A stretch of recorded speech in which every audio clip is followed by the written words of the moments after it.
pulmones. Son dos, derecho e izquierdo. El derecho es más grande que el izquierdo.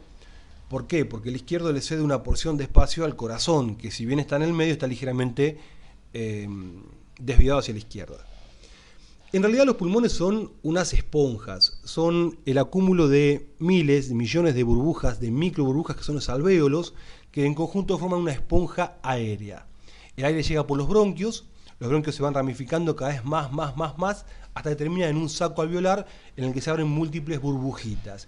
Entonces los pulmones son unos órganos esponjosos, llenos de aire y de sangre. Ahí se juntan el aire y la sangre y se produce la hematosis. Eso ya lo habíamos visto más o menos.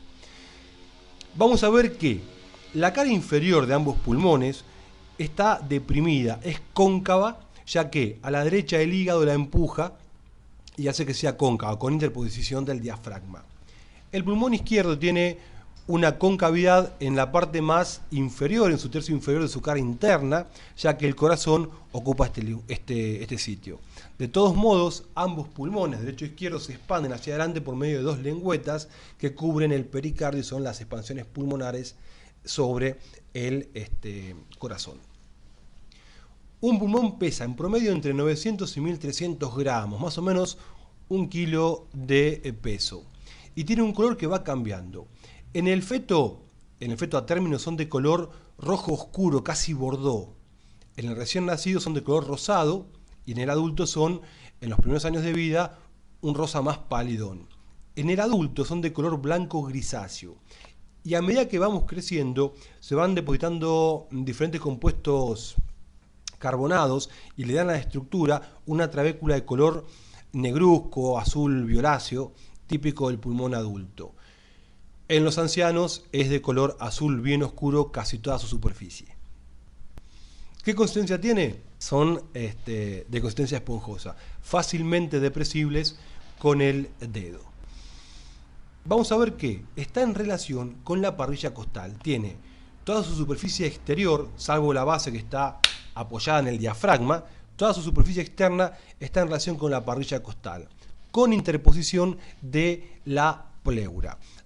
Vamos a ampliar este cachito acá, vamos a ver que todo el pulmón en toda su superficie, todas sus caras, tanto interna, externa, la base, el vértice, todo, está cubierto por una membrana cerosa que es la pleura visceral, que está en contacto con la pleura parietal. Entre ambas, una cavidad virtual, que es la cavidad pleural, que tiene un muy poquito líquido trasudado que permite que las dos hojas se deslicen entre sí cuando el pulmón se expande y se vuelve a su espacio normal.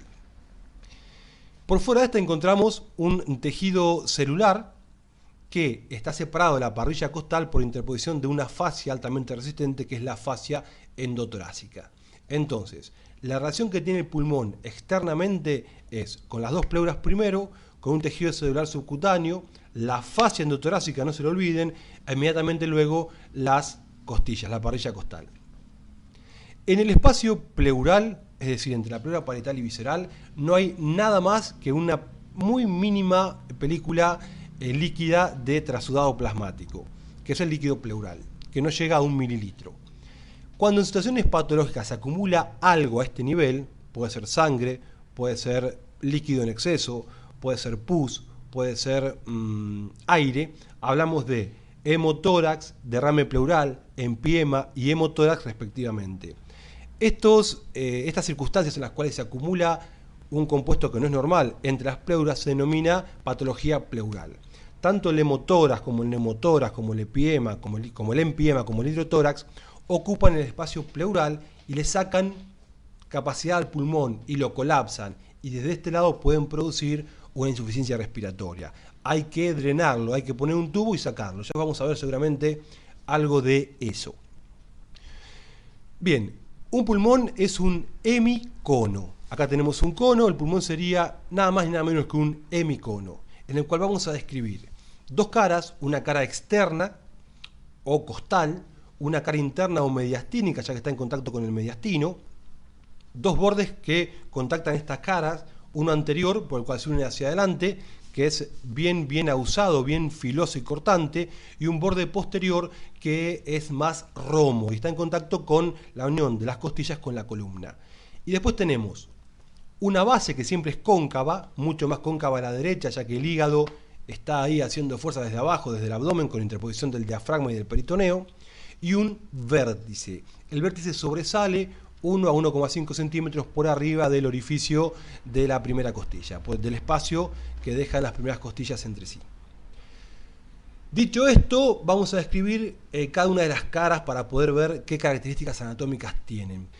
El pulmón derecho tiene 3 lóbulos, el pulmón izquierdo tiene 2 lóbulos, ya que el pulmón izquierdo es un poquito más chico, pues, como dijimos, le da lugar a parte del corazón que se tira un poquito para la izquierda. Entonces, vamos a ver la cara externa de un pulmón derecho. Esto es anterior y eso es posterior, anterior, posterior, superior e inferior. Y acá les dibujé el contorno del pulmón derecho. Vamos a ver que desde el borde posterior, más o menos 6 centímetros hacia abajo, desde ese punto hasta el borde anterior inferior, viene bajando una cisura que fragmenta el pulmón desde la superficie externa hasta el ilio, que se denomina cisura mayor o cisura oblicua. Desde donde nace la cisura oblicua, desde esta hasta más o menos la unión de los 3/4 superiores con el cuarto inferior del borde anterior, parte de la cisura menor o cisura horizontal. Y se me queda dividido de esta manera el pulmón derecho en 3 lóbulos: superior, medio e inferior. Acuérdense que el lóbulo medio es antero-inferior. Se nota en esta cara las impresiones que dejan las costillas. Vamos a ver la cara externa del pulmón izquierdo. Entonces, esto va a ser anterior y esto va a ser posterior. Acá vemos el pulmón izquierdo, que como dijimos tiene solo 2 lóbulos, razón por la cual tiene solamente cisura oblicua o cisura mayor, y un lóbulo superior y un lóbulo inferior. Y también se marcan las impresiones que dejan las costillas a través de la pleura y de la fascia endotorácica. Cara interna de los pulmones, cara interna del pulmón derecho. Ahora, esto es anterior, esto es posterior, lo estamos viendo desde adentro al pulmón. Acá se marca la base pulmonar y esto es la cara interna. Lo que nos llama la atención es el ilio, el punto donde entran y salen los diferentes elementos que, valiendo la redundancia, entran y salen del pulmón. Ese ilio tiene forma de raqueta, es más ahusado hacia abajo, y en este nivel se refractan las pleuras viscerales y forman lo que se denomina ligamento pulmonar o ligamento triangular. En el ilio encontramos los elementos del ilio, que van a ser, esta es la cisura mayor, van a ser el bronquio, por delante y por debajo las venas pulmonares, y en este caso, como es el ilio derecho, por delante está la arteria. Se divide en preilial y retroilial, es decir, por delante y por detrás del ilio pulmonar.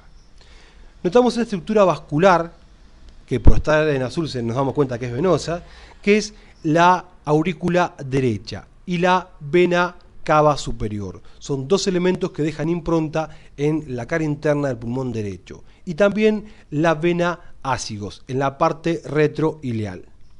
A este nivel vemos la impronta del tronco brachicefálico arterioso. Son entonces estos los elementos que hacen impronta en la cara interna del pulmón derecho. ¿Se entendió?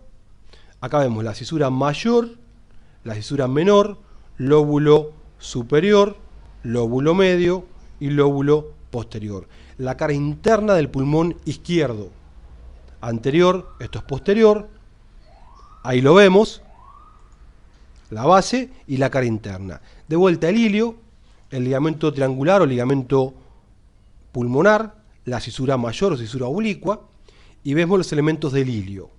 El bronquio, siempre por delante y por debajo las venas pulmonares, y en este caso, como es el pulmón izquierdo, por arriba. Cuando les preguntamos las relaciones o la disposición de los elementos en el ilio pulmonar, acuérdense, siempre el bronquio hacia atrás, hacia adelante y hacia abajo las venas pulmonares. La arteria pulmonar se va a localizar en el pulmón derecho por delante del bronquio y en el pulmón izquierdo lo va a hacer por arriba del bronquio izquierdo. ¿Qué elementos hacen saliencia o hacen impronta en este pulmón izquierdo? Vemos el ventrículo izquierdo, la arteria aorta, acá vemos la arteria subclavia izquierda y a este nivel el tronco brachicefálico venoso izquierdo, que son los elementos que hacen impronta en la cara interna del pulmón izquierdo.